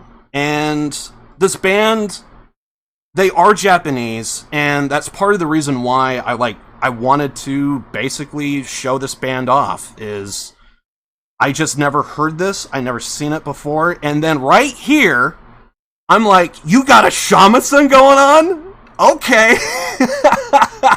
So I'm just seeing this, and I love the sound. This particular live performance, I love the double drums. They kind of go really well together. And it almost has like a little bit of a speed metal with the drums. But yeah, when I saw the shamisen, and I'm not alone because I checked the comments of this video. There's some other people that are the exact same way. They're like, at 2:30, look at this. You got a freaking shamisen, dude. And yeah, so like apparently I'm not alone on that. A lot of people, when they saw Benny Ninagawa just go to town on the shamisen, everyone was just, that was awesome. So then, so now I'm like leaning forward in my chair. I'm like, this is awesome, man. So then, they start wrapping up. So I'm thinking, okay, so it's the end of the show. They're probably going to end it here. And then also you get the start of the next song, and it's an actual song that the band plays, and you get one of the most beautiful images here. I love this image. The modern drummer has his back turned. By the way, I marked out when I saw this part. This part was like, holy shit, this is not live, is it?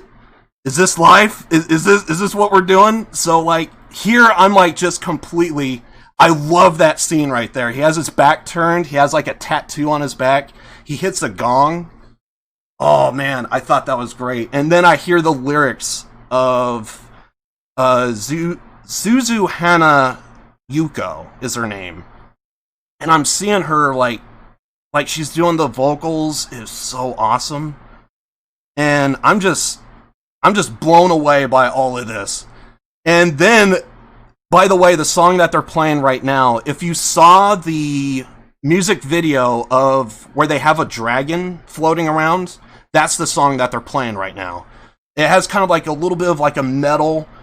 And so basically when I saw this part, everything came full circle, and I really, really loved it. The vocals, the music, the instruments. They're blending modern guitars and modern instruments with old Japanese traditional instruments, and I thought this was all great. I could easily give anyone a link to this if they are at all interested in what they're seeing right now. But everything about this let's just say the last time I felt like this towards a band, I was in high school and I discovered Motorhead, and this band kind of struck that chord exactly like that. And I'm mainly blown away, mainly because I just discovered them. I want to know everything. By the way, that guy on the flute just freaking, he headbangs like a motherfucker. Oh, I just love it so much. Yeah, I've been looking up like live performances. I've been looking up all different types of stuff, and yeah, I basically have been listening to this almost probably. I want to say I listened to this particular live performance once a day since I started listening to them. Like, that's how much I'm interested in just learning more. Yeah, I think I'm gonna go ahead and cut the video because there are some stuff I do want to read out. But yeah, they are great. I absolutely love them. That is not the scene that I want. There we go. But yeah, yeah, like I said, I was in high school and I just discovered Motorhead, and I'm getting like the same vibes of back then, and it is just so great. I'm probably gonna say a bunch of Japanese names, and I'm probably gonna botch left and right. I was botching left and right when I was doing P4 today, so I'm terrible with names, but I'll give it a try. I need my list here just to make sure I don't screw anything up. Suzu Hana Yuko on vocals. I'm going to be going from modern instruments to traditional. Wasabi, he's on the modern drum set. Machia on guitar. Aza on bass. And then now getting into the traditional instruments. Nina Gawabeni on the Shigeru Shamasan. Then you also have Ibukuro Kiyoshi on the Kito. That's kind of like the Japanese harp that you were seeing, that horizontal stringed instrument there. Kamigawa, I think? Kanigawa? Daisuke. He's on the flute. I think the instrument itself is called a shakuhachi, I believe. I know I'm botching these names left and right, and I do apologize, but I'm trying my best. Corona on the Wadaiko or the Taiko. That's the old drum set. And yeah. The songs that I have stuck in my head, if anyone played the playlist that I have, the song to where they are in snow globes, I think the song itself is called Towards the Snow and Dance. That song is stuck in my head, mainly because I like the beat.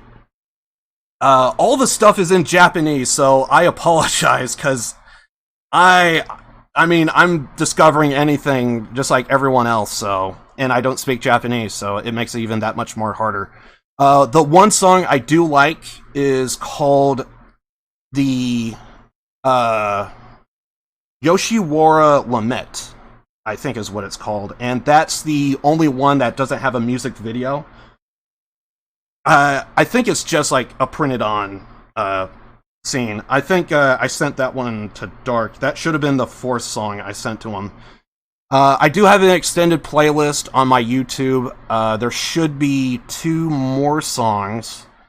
One's entirely in Japanese. Well, they're all in Japanese, but I mean, like, one of the songs is called Strong Fate, and the other one is called...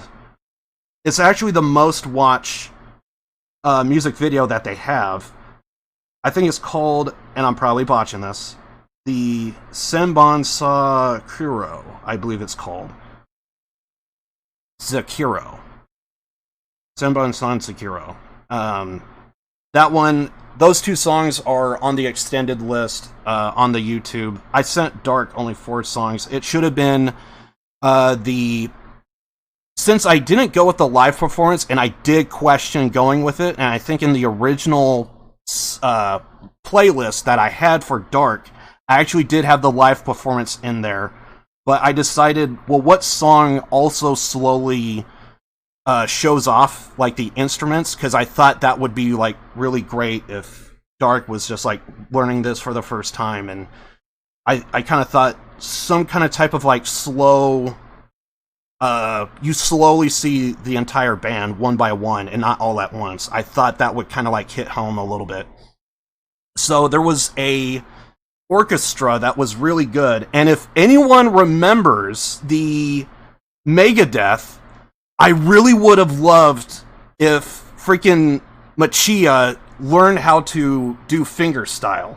So if you remember that guitar solo from Megadeth, Public Enemy No. 1, the acoustic version, I kind of hope I don't know if the guy just prefers electric guitars or if he doesn't know fingerstyle, but I would love to hear, if anyone ever heard the acoustic version from Megadeth, that guitar solo, to where it was all done in acoustic and fingerstyle. It has like a Spanish kind of type of tone to it, if you ever heard it.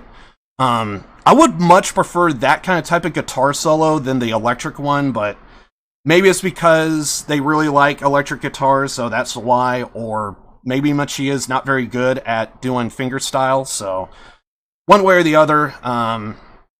But that was the first song I sent. There was a couple others. I think that's all I basically want to say about the music in particular, but yeah, this band, they've been around since, I believe, 2013? Yeah, they've been around for 2013. They do heavy metal, they do J-pop, they also do folk rock. I would classify them more as folk rock, if anything. I tried to look up I even purposely got a Spotify account just so that way I could listen to every song that this band has. So, yeah. Yeah. And basically, this band hit me so hard that I basically wanted to... Had I discovered these guys sooner, I would have not been Live to Win. And possibly, I would have spelled it correctly, but because I was making accounts, the name was already taken, so I had to alternate. But I would have went with Live to Win Wagaki. So, I'm not going to change it on Twitter, I'm not going to change it on Twitch, YouTube, but I figured in my Discord, I could go ahead and kind of do what would have been. So in Discord, I decided to go with Live to Win Wagaki. I also went with the name Wagaki in my Persona 4 playthrough, so I kind of love that. A little bit of a homage there. I kind of changed some overlays. You may notice that my Ace of Spade now has hidden in the Ace of Spade. On the scene that you're currently watching, you will notice that there is a slight Wagaki in the... Oh my fucking god! Did you just now noticed? Oh, I don't watch the stream as it's going, so I just unpaused it and I fucking see it. I changed that. That was not there before, or was it? Oh. So I don't know. I don't watch the stream as we're doing it. So basically, I've been making some changes to overlays. That's one of them. And so basically, I want Wagaki to be forever embedded somewhere in my logos and overlays from here on out. So basically, if you ever see an overlay, look for Wagaki, because it's probably in there somewhere. So it's like Waldo. So it's basically like the name that could have been, but never is. So kind of, oh no, just that is basically... I think that's basically it that I wanted to say, and I could easily spend hours just talking about them. I actually did a music stream in Discord, and we just played a whole bunch of freaking goddamn Wagaki songs. But yeah, Wagaki Band is really awesome, and you're probably gonna hear slightly more about them as we go on with Artist of the Week, because let's say there's been some other bands that just cropped up in my recommended. So yeah, Wagaki Band fucked up my recommended on YouTube, so thank you for that, Wagaki. But anyway, yeah, that's Wagaki Band. I love them. I do know they are a little bit niche, kind of like what Dark was saying with his band of the week, his artist, to where they kind of like blend different genres, so they have like kind of like a unique sound, and I just love them. So anyway, but yeah, Dark, thoughts? Oh, now I can have thoughts? Okay.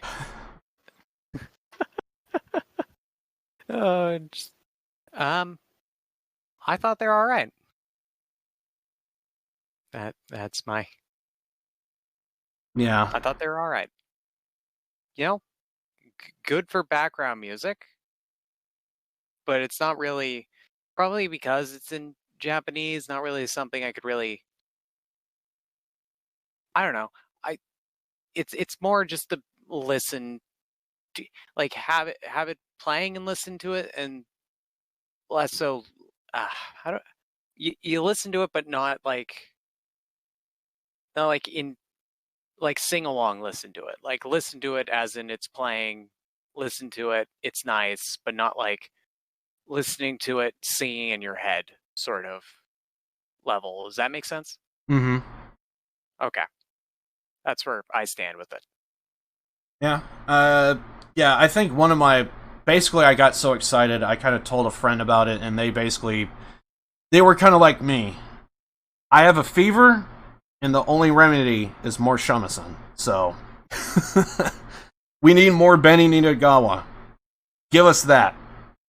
Get that, play the freaking shamisen, and yeah.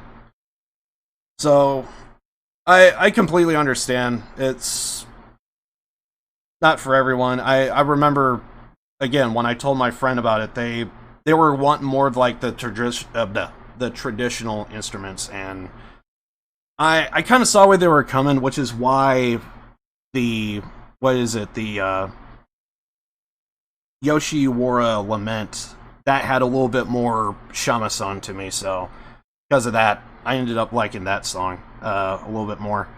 But yeah, anyway, I just been over the moon with them. I've been listening to them constantly. Also, one other band. We'll discover them as time goes on, but there's also some other bands I have that I really really am excited about, but I kind of want to go through those bands before anything else. Okay, so I guess with everything said, I guess we can wrap things up here. Dark, any stuff coming up on your streams there?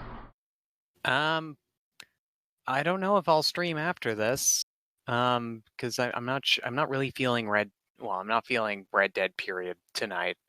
So I feel like it'd be more of a chill stream with some maybe more slow paced game or something. Maybe a strategy game. I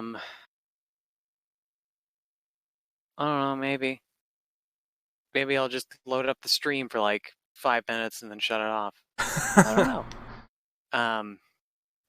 But tomorrow, hopefully, we'll be doing some more RP. Hopefully, Spike is on and we can get together and we can progress our story arc there. Get some good RP and things going, which I'm looking forward to. Because now I actually... It's like now I actually have, well, both it's my character and me now have purpose. Purpose, that was the word. Wait, did I already say purpose? I think you did. I think I did. Purpose. Whatever. Maybe play Spec Ops The Line. I don't have that. Oh, you didn't pick it up for free? Oh, was it on Epic? It was, I think, free on Humble or Steam, I believe. Oh, Foray didn't post that on the thing, so it was a while back. Oh, okay. Well, no.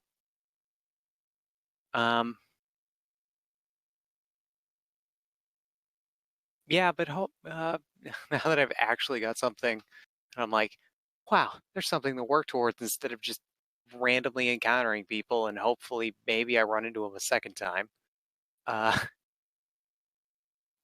So yeah, maybe tomorrow. Speaking of free games on Epic, ooh, what's the free game on Epic today? I want to check. Because they're probably new stuff, right? Oh, Killing Floor 2 and Escapist 2. Free now on Epic. Oh yeah, I think I saw that. Killing Floor 2 is good. Oh yeah, it is. It really is. I think that was actually one of the games that me and Dead actually played last. Oh yeah, I remember you and Dead played a shit ton of it. Yeah. I don't think I ever ended up joining in because you played it when I wasn't. Also, Lifeless Planet Premier Edition is also free. Nice. The P in planet is a communist symbol. Wow, 3 free games. What more could you want? But anyway, yeah. I don't know. Right. I guess I'll just load up my stream. I don't know. All right. I don't know. As for me, I'm going to be doing some more P4 tomorrow because I want to see the end of it. So, yeah, it's going to be a lot of fun going through, seeing what happens. Maybe the story would get interesting for me as I progress. So, yeah, that's basically going to be it for me. No more streams today. I think I'm good for today, but tomorrow going to be doing Persona 4, so I'm looking forward to that. Other than that, that's kind of basically it for me. I was hoping to maybe do Helltaker, but sadly, Data Plan got reenacted, so now I gotta watch that, so we'll see. Hopefully, maybe sometime next week or the week after, I might try and see about doing a Helltaker stream, maybe. If my data plan isn't... Yeah, I'll let you know if my data plan looks good, so... Also, apparently, might be updating that, there might be updates coming to that NoPixel dating sim game. Oh, nice. I've heard that they might... that they're... Apparently, there's working on updates. I think they might actually be making the game more than what it is. All right. That's what I saw in Nikita's Twitch chat, I didn't see anything like that on the actual page that thing is on. Right. But if it is, if they're actually going to flesh it out a lot more, then that would be cool. But I don't know. Keep an eye out for that. Yeah, sounds good. That's all I have. Any last minute thoughts before we wrap up here? No. Alright. Yeah, I don't think I have anything to really bring up. I don't think. Yeah. I think I'm good, so I guess that would be it. Dark is going to be hosting the next stream on the 25th of July, so that's going to be a lot of fun. So, probably going to hear more about P4. Hopefully I could finish P4, but who knows. I have like 90 hours in the game, and it's counting, so who knows. My guess is I'm gonna get like 120 out of it, I think. I think 120 sounds about right. But who knows. Alright, so I guess we'll go ahead and leave you guys here. Me and Dark appreciate all you guys coming by. Any lurkers, anyone that typed in chat, all that stuff. Really do appreciate it. Also, thank you, Josh, for the host. I see that. So 3 more streams, perhaps. 3 more, like, 20-plus hour streams, yes. Or however long, who knows. But yeah, we do want to thank everyone for showing up, and we'll hopefully see you guys in 2 weeks. So, thank you guys for hanging out with us, and we'll see you next time. Bye, everyone.